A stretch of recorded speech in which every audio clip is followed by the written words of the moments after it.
ನಮಸ್ತೆ, V S ಕಿಚನ್ಗೆ ಸ್ವಾಗತ. ಇವತ್ತು ನಾನೊಂದು ತಿಳಿಸಾರು ಪುಡಿ ಮಾಡೋದು ಹೇಳ್ಕೊಡ್ತಾ ಇದ್ದೀನಿ. ಅದಕ್ಕೆ ಏನೇನು ಬೇಕು ಅಂತ ಹೇಳ್ತೀನಿ. ಬ್ಯಾಡಗಿ ಮೆಣಸು, ಕಾಳುಮೆಣಸು, ಸಾಸಿವೆ, ಜೀರಿಗೆ, ಧನಿಯಾ, ಮೆಂತ್ಯ, ಅರಿಶಿನ ಪುಡಿ, ಇಂಗು ಇವಿಷ್ಟು ಬೇಕಾಗಿರೋ ಸಾಮಗ್ರಿಗಳು. ಮಾಡೋದು ಹೇಗೆ ಅಂತ ನೋಡ್ಕೊಳ್ಳೋಣ. ಮೊದಲಿಗೆ ಬಾಣಲಿಗೆ ಬ್ಯಾಡಗಿ ಮೆಣಸಿನ್ಕಾಯಿ 100 ಗ್ರಾಮ್ ತೊಗೊಂಡಿದ್ದೀನಿ. ಅದನ್ನು ಹಾಕ್ಕೊಳ್ತಾ ಇದ್ದೀನಿ. ಗ್ಯಾಸ್ ಸಿಮ್ ಇಟ್ಕೊಂಡು ಇದನ್ನು ಹುರ್ಕೋಬೇಕು.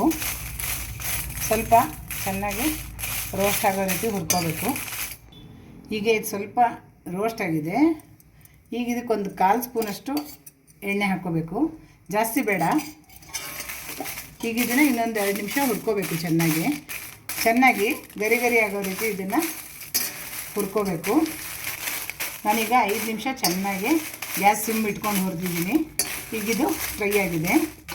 ಈಗಿದ ಇನ್ನೊಂದು ಪಾತ್ರೆಗೆ ಹಾಕ್ಕೊಳ್ತಾ ಇದ್ದೀನಿ. ಈಗ 50 ಗ್ರಾಮಷ್ಟು ಧನಿಯಾ ಬೀಜ ತೊಗೊಂಡಿದ್ದೀನಿ.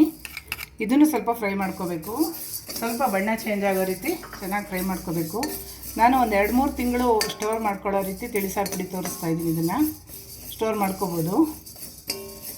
ಎಣ್ಣೆ ಎಲ್ಲ ಜಾಸ್ತಿ ಹಾಕಿ ಹುರ್ಕೊಂಡ್ರೆ 3 ತಿಂಗಳು ಸ್ಟೋರ್ ಮಾಡ್ಕೊಳ್ಳೋಕ್ಕಾಗಲ್ಲ. ಅದಕ್ಕೆ ನಾನು ಇದನ್ನು ಹಾಗೆ ಡ್ರೈ ರೋಸ್ಟ್ ಮಾಡ್ತಾಯಿದ್ದೀನಿ.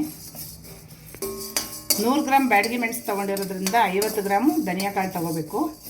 ನಾನು ಇದ್ರ ಗ್ರಾಮ್ ಲೆಕ್ಕದಲ್ಲಿ ಕ್ವಾಂಟಿಟಿ ಹೇಳ್ತಾ ಇದ್ದೀನಿ. ಈಗಿದು ಧನಿಯಾ ಕಾಳು ಫ್ರೈ ಆಗಿದೆ. ಜೀರಿಗೆನ 25 ಗ್ರಾಮ್ ಹಾಕ್ಕೋಬೇಕು. ಧನಿಯಾ ಒಂದೇ 50 ಗ್ರಾಮ್ ಹಾಕ್ಕೋಬೇಕಾಗಿರೋದು. ಈಗ ಜೀರಿಗೆ 25 ಗ್ರಾಮ್ ಹಾಕ್ಕೋಬೇಕು. ಇದು ಈಗ ಸ್ವಲ್ಪ ಬಣ್ಣ ಚೇಂಜ್ ಆಗೋ ರೀತಿ ಹುರ್ಕೋಬೇಕು. ಈಗಿದು ಜೀರಿಗೆ ಫ್ರೈ ಆಗಿದೆ. ಇದನ್ನು ತಗೊಳ್ತೀನಿ. ಸಾಸಿವೆನ 25 ಗ್ರಾಮ್ ಹಾಕ್ಕೋಬೇಕು. ಇದೊಂದು ಸ್ವಲ್ಪ ಚಟಪಟ ಅನ್ನಬೇಕು.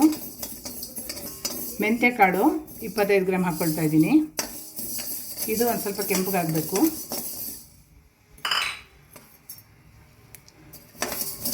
ಕಾಳುಮೆಣಸು 25 ಗ್ರಾಮ್ ಹಾಕ್ಕೊಳ್ತಾ ಇದ್ದೀನಿ. ಇದೆಲ್ಲ ಒಂಚೂರು ಚೆನ್ನಾಗಿ ಬಣ್ಣ ಚೇಂಜ್ ಆಗೋ ರೀತಿ ಹುರ್ಕೊಳ್ತಾ ಇದ್ದೀನಿ. ಈಗ ಇದೆಲ್ಲ ಬಣ್ಣ ಚೇಂಜ್ ಆಗಿ ಇದು ಫ್ರೈ ಆಗಿದೆ.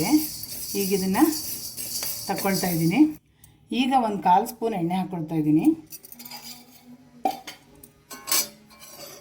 ಕರ್ಬೇವಿನ ಸೊಪ್ಪು ಒಂದು 8ರಿಂದ 10 ಗರಿ ತೊಗೊಂಡಿದ್ದೀನಿ. ಇದನ್ನು ಹಾಕ್ಕೊಳ್ತಾ ಇದ್ದೀನಿ. ನಾನು ಬ್ಯಾಡಗಿ ಮೆಣಸಿನ್ಕಾಯಿ ಹುರಿಯೋದಕ್ಕೆ ಮತ್ತು ಕರ್ಬೇವಿನ ಸೊಪ್ಪಿಗೆ ಅಷ್ಟೇ ಎಣ್ಣೆ ಹಾಕ್ಕೊಂಡಿರೋದು. ಇನ್ಯಾವುದಕ್ಕೂ ಎಣ್ಣೆ ಹಾಕ್ಕೊಂಡು ಫ್ರೈ ಮಾಡಿಲ್ಲ. 8ರಿಂದ 10 ಕಡ್ಡಿ ಸಾಕು ಕರಿಬೇವು. ಅಂದರೆ ಕಪ್ ಲೆಕ್ಕಕ್ಕೆ ಹೋದರೆ 1 ಕಪ್ಪು 50 ಗ್ರಾಮ್ ಲೆಕ್ಕಕ್ಕೆ ಹೋದರೆ 50 ಗ್ರಾಮ್ ಆಗುತ್ತೆ. ಕಪ್ ಲೆಕ್ಕಕ್ಕೆ ಹೋದರೆ 1 ಕಪ್ಪು. ಕಡ್ಡಿ ಲೆಕ್ಕದಲ್ಲಿ ಹೇಳಿದ್ದೀನಿ. 10 ಕಡ್ಡಿ ಕರಿಬೇವು ತೊಗೊಂಡ್ರೆ ಸಾಕಾಗುತ್ತೆ. ಇದನ್ನು ಒಂಚೂರು ಚೆನ್ನಾಗಿ ಗರಿ ಗರಿ ಆಗೋ ರೀತಿ ಹುರ್ಕೋಬೇಕು. ಈ ತಿಳಿಸಾರು ಪುಡಿ ಸಾರಿಗೆಲ್ಲ ಉಪಯೋಗಿಸ್ಬೋದು. ಚೆನ್ನಾಗಿ ಕಾಳಿನ ಸಾರು ಅದಕ್ಕೆಲ್ಲ ಉಪಯೋಗಿಸ್ಕೋಬೋದು. ಒಂದು 2-3 ತಿಂಗಳು ಇಟ್ಕೊಂಡು ಸ್ಟೋರ್ ಮಾಡಿ ಇಟ್ಕೋಬೋದು. ಈಗ ಕರ್ಬೇವಿನ ಸೊಪ್ಪು ಚೆನ್ನಾಗಿ ಫ್ರೈ ಆಗಿದೆ.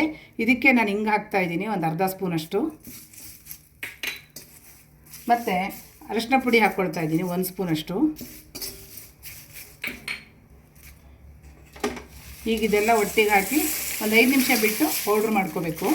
ಬಾಣಲಿ ಬಿಸಿಗೆ ಬಿಟ್ಬಿಡಬೇಕು, ಗ್ಯಾಸ್ ಆಫ್ ಮಾಡಿ. ಈ ರೀತಿ ಫುಲ್ ನೈಸ್ ಆಗೋ ರೀತಿ ಪೌಡ್ರ್ ಮಾಡ್ಕೋಬೇಕು. ಈಗ ಘಮ ಘಮ ಅಂತಿರೋ ತಿಳಿಸಾರು ಪುಡಿ ರೆಡಿಯಾಗಿದೆ. ಈ ವಿಡಿಯೋ ಇಷ್ಟ ಆದರೆ ಲೈಕ್, ಶೇರ್, ಸಬ್ಸ್ಕ್ರೈಬ್ ಮಾಡ್ಕೊಳ್ಳಿ. Thank you.